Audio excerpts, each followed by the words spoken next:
Moi, j'ai voulu faire un spectacle en hommage aux astronautes parce que c'est ma passion. Et donc, c'est parti un peu comme une conférence historique. Et puis, à un moment donné, j'avais besoin de faire le lien avec moi et rendre tout ça très humain pour pas que ce soit juste une page Wikipédia sur scène. Et puis là, j'ai trouvé le lien entre... j'ai découvert pourquoi j'étais captivé, passionné par les astronautes depuis mon enfance. Et donc, c'est devenu quelque chose de très personnel. Quand j'ai découvert pourquoi j'étais fondamentalement aspiré par cet univers des astronautes suite à la mort de mon père, quand j'étais tout petit. Hein. Moi, j'avais 2 ans, donc je ne m'étais pas posé le problème de savoir pourquoi j'avais un père. Et un jour, vraiment, j'ai dit, mais c'est qui mon père? Il est où? Qu'est-ce qu'il fait? Et on m'a dit, il est dans le ciel. Et c'est comme ça que j'ai projeté ce truc sur les astronautes. Et quand ce fil-là est apparu, j'ai commencé à tirer dessus et toute mon histoire est devenue cohérente. Mon désir d'être astronaute, ce rêve qui a été brisé quand j'étais adolescent, puisque au cours d'un forum des métiers dans mon collège, j'ai rencontré un pilote qui m'a dit que j'étais trop grand physiquement pour être astronaute. Donc j'ai eu un désintérêt des sciences, etc., vraiment un rejet fort. Je suis parti en école d'art dramatique. Et puis ce rêve-là m'a rattrapé quand j'étais dans l'émission Demande qu'à en rire de Laurent Ruquier.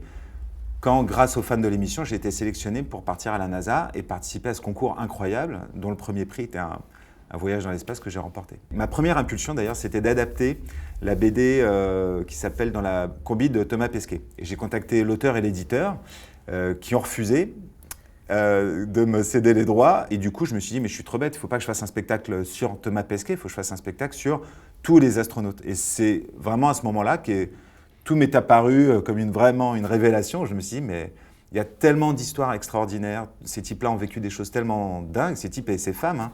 J'aime beaucoup, par exemple, l'histoire de Pete Conrad, qui est un enfant dyslexique, qui est en échec scolaire en permanence, qui se fait renvoyer de partout et qui découvre la puissance des checklists parce qu'il fait le ménage dans un aérodrome.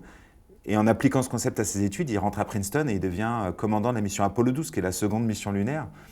Et donc moi, je trouve ça extraordinaire d'avoir accès à des parcours comme ça. C'est très inspirant, quoi. Moi, j'ai passé une bonne partie de ma vie à me chercher des héros dans le ciel, à chercher des modèles de persévérance, de travail, de sacrifice, etc. Et en fait, ma mère, qui s'est retrouvée à 38 ans, elle était seule avec 4 enfants qu'elle a élevés. Et en fait, c'est elle la vraie héroïne de cette histoire, bien sûr.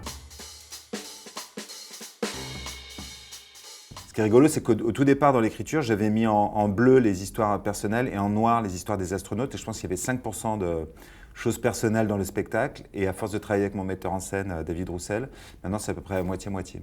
Et puis vraiment, il m'a poussé, lui, à aller au fond de mon histoire personnelle, parce que lui, c'est ça qui l'intéresse, plus que les astronautes et toutes les émotions qui s'en dégagent. Donc il m'a poussé à aller loin, même dans la partie dramatique, parce que moi, bon, la partie humour, j'en ai l'habitude, j'ai fait 15 ans de duo, donc j'ai l'habitude. Mais il m'a poussé à aller dans la partie dramatique et puis à gommer mon jeu, à aller chercher une sincérité, à être plus touchant, à être dans l'économie, là où dans l'humour on a tendance à en faire beaucoup, à être très extérieur. Et là, il m'a poussé à vraiment aller chercher au fond de moi des émotions, des choses, pour restituer tous les soirs une forme de sincérité, quoi, une émotion pour aller transmettre ça aux gens, ces moments où dans la vie, on a l'impression que tout nous échappe et que tout nous glisse entre les doigts. Et voilà, d'arriver à transmettre ces moments-là qui sont difficiles et de savoir comment on va pouvoir trouver des ressources en soi et autour de soi pour continuer de rêver et d'avancer, quoi. Donc lui, je lui dois énormément. Hein. C'est lui aussi, il a réfléchi au décor, aux lumières, il était là avec. Il est vraiment partout dans le spectacle. Si vous lui posez la question, il dira qu'il n'a rien fait, que je suis arrivé avec tout, mais moi je trouve que c'est le contraire. Je suis vraiment arrivé avec une espèce de grosse patate et lui, il a fait une sculpture avec, quoi.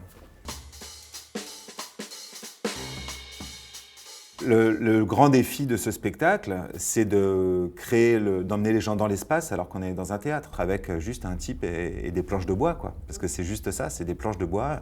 Alors il y a de la projection, il y a des images, etc. Et c'est un décor avec 2 écrans au travers duquel je peux passer. C'est un bel objet. Donc moi je me sens porté par ce décor parce que littéralement déjà parce que je monte dessus et puis parce que il nous emmène dans l'espace, quoi. D'une manière générale, j'ai très envie de voir l'envers du décor. C'est pour ça que je touche à des domaines très différents, à la chanson, je fais de la mise en scène, j'écris, je joue, je fais des spectacles d'humour, je joue pour la télé, dans des séries dramatiques, tout ça. Et je crois que j'ai toujours eu envie de voir ce qu'il y avait derrière. Comme les scientifiques, hein, c'est ce qu'ils font, et les astronautes, ils vont voir ce qu'il y a derrière, ce qu'il y a plus loin. Les prochaines missions, c'est d'aller sur la face cachée de la Lune, au pôle sud de la Lune, pour aller voir s'il n'y a pas de l'eau qu'on peut exploiter pour aller plus loin, pour aller sur Mars, etc. Et ça, c'est quelque chose qui est ancré en moi, ce petit gène de l'exploration. Alors moi, je le fais dans l'art dramatique, mais ça procède du même désir, je pense.